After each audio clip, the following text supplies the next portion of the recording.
Oh my goodness. Ladies and gentlemen, boys and girls, wrestling fans of all ages, you have made it. You have arrived here in the No Shave Man Cave. I'm Ellie Jair, and I'm going to be your host today for just a quick rundown of some of what I refer to as the bloodiest matches in professional wrestling. And I think everybody knows who has partaken in the consumption of the No Shave Man Cave, available where you get all of your podcasts, as well as here on YouTube. I think we all can agree I'm not a huge fan of blood. Now, I'm starting to learn that if there's blood involved in a storyline, bring it, give it to me. Don't don't just like throw in blood just for the sake of having blood. It's not necessary. We don't need it. Oh, I like it. Okay, okay, fine. If that's your jam, fine. I like the storytelling. I like when a competitor is working from underneath and trying to come up and defeat their nemesis, if you will. And that there's just something about the give and take in wrestling, that violent opera that's occurring where you're getting your highs and your lows and the lulls in the action, lets you kind of breathe, lets you kind of simmer down, get settled in your seat, and then you get some of the high spots. Okay, well, flippy do, flippy don't, right?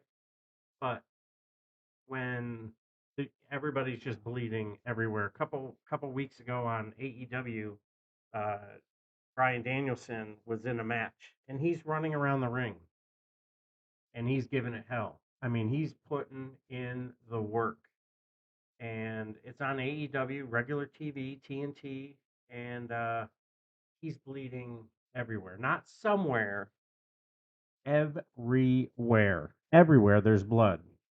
And my man runs past the camera, splash, flash. Now, have you been watching football, baseball, golf, and you see it starts to rain? You get the pitter patter of rain on a camera lens. I just got goosebumps. My man flung a little pink mist, and my boy JT, he's all about it. He loves it. Give me more, give him more, give him more. Hey, good on you. But not for old Ellie Jair. I am less is more here. Now, if you sat down or stood up or however you watched Revolution, I would give Revolution a 9 out of 10 for necessary good storytelling blood. I think it made a lot of sense in the match when it happened. My man MJF got it the hard way, so good on you. Way to stay motivated and stay in the now. He got cracked, and you could see the goose over his eye. So good on him for sticking with it and not making a big huge thing about it. And obviously, you were expecting it in the Texas Death Match. I won't get into the wins and losses and all that. We're gonna cover that over on our podcast here in a little bit. Check us out wherever you consume your podcasts, uh, through iHeartRadio, Acast, even quick shout out to the New York City Podcast Network. Really appreciate all of your support, which has just been absolutely awesome. So, um, you know, one of the one of the blood one of the bloodiest matches that really put someone over has got to be the match between Bret Hart and Stone Cold Steve Austin. That was a WrestleMania match, and Stone Cold was on the come up. He was really starting to cut his teeth, really starting to get some solid reps in, and that crimson mask that came down as he was trying to break the that Boston Crab. Awesome, awesome, made sense. It wasn't just a gratuitous Abdullah the Butcher, Stan Hansen, Bruiser Brody. recently John Moxley. It wasn't just a blood for sake of blood. There's religions and medical conditions that require bloodletting. We might want to check out what Moxley's situation is, but man, like that WrestleMania match, the story that was told, the ups and downs, the emotions involved. You saw the build of Stone Cold Steve Austin, and um, it made sense. It was a good story, a lot of fun. I think another one that quickly comes to mind is um, Judgment Day, 2003, 2004, 2004. You had JBL and Eddie Guerrero, and man, if the story that was told as everybody's making their way up and down the roster, who's doing what to who, rest in peace Eddie Guerrero. And I just, there were you were really getting into some serious bloody action, and that's one that you can get right there on the network, and I would check that one out. And it wouldn't be something that you'd be sitting there watching it like, oh my gosh, that's so much blood. There's a good amount of blood, but there was a solid feud that built toward that, and it was part of the storytelling. I think it was necessary. It's something that had to happen, and it kind of fell into line. Some of the blood would just be like a move where something similar to Eddie Guerrero using JBL's finishing move.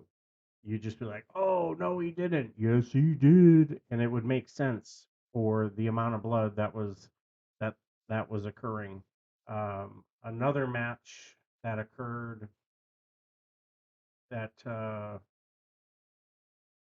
want to say it was also on a Judgment Day, and it was Brock Lesnar and the Undertaker. And as the Undertaker grabbed the cage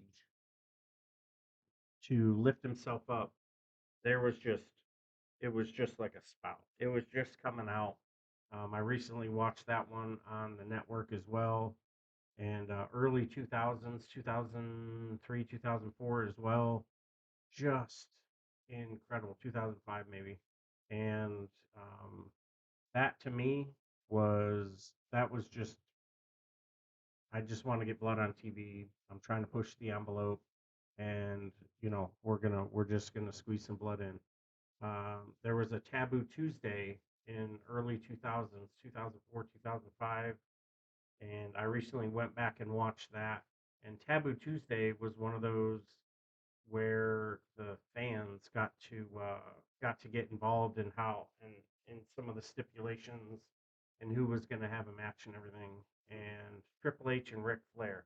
And as everybody knows, Ric Flair, his blonde hair, that was sort of his jam. Shout out to the Cowboy last night on Revolution. If you're watching this on a Monday, that he sort of pulled off the light-ish color hair. He had a lot of blood going on, but a lot of it he kept flipping his hair back.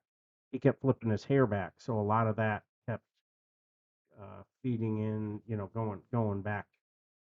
But yeah, that was a good one. So, but you know, the No Way Out match in 2002 was one that I did not fully enjoy because there was so much blood that it didn't make it didn't make as much sense as it was at it. It didn't make sense. Now, fast forward, Lesnar goes and breaks the streak and wins and losses. The guy who was 21 and 1 and all this other stuff, but um, that match was that it was ridiculous. 2002, lots of blood. For some, it was lots of fun. You can hop on the network. You can catch that one as well. If you're interested in seeing some of the other bloody matches that are available either on the network, on YouTube, or however you're streaming your wrestling, you can just hop on Google bloodiest matches in wrestling history, and then that it may even fall into line. There's a book out there by the guys of What Culture, uh, matches 606 matches to watch before you die, and they recently updated it from 505 to 606. And actually, some of the matches that were in the 505 are not in the 606 because there's been enough matches to push them down the card. So I thought that was really interesting. They didn't just go through and add an extra 100 matches into 101. But yeah, so Taboo Tuesday, there was a match. Triple H, Ric Flair seemed a little bit um, sort of par for the course for Ric Flair. He would let it flow. You had Bret Hart and Stone Cold Steve Austin. Awesome match. I think that was the start of Stone Cold Steve Austin really, really pushing the envelope. A match that in 2002, you may or may not be able to get all the way through it if you're like me, where you just want the storytelling, not the bloodletting. John Cena, JBL, that was another good one. A lot of blood from John Cena. He was really, really giving you the Crimson Mask, and then JBL and Eddie Guerrero, rest in peace, sir. Another Judgment Day. Judgment Day seemed to be one that really got people getting color for you. So hopefully you enjoyed this. I will do. I'll be doing some live reactions here coming up. I'll have another computer that I'll be watching matches on. So hey, sit back, relax, enjoy the ride. We're here in the No Shave Man Cave. Really appreciate all the support that everybody's been giving us, all the love. We've got mentors from a couple of large sports channels that they have mentors, and we have some coaches and stuff as well. So keep tuning in. Tell us what you think. Hit us with the review, and underneath, give us the comments. And we're only going to get better from your feedback. So until next time, be safe. Take care of yourselves. Take care of each other, and I'll see you on the floor.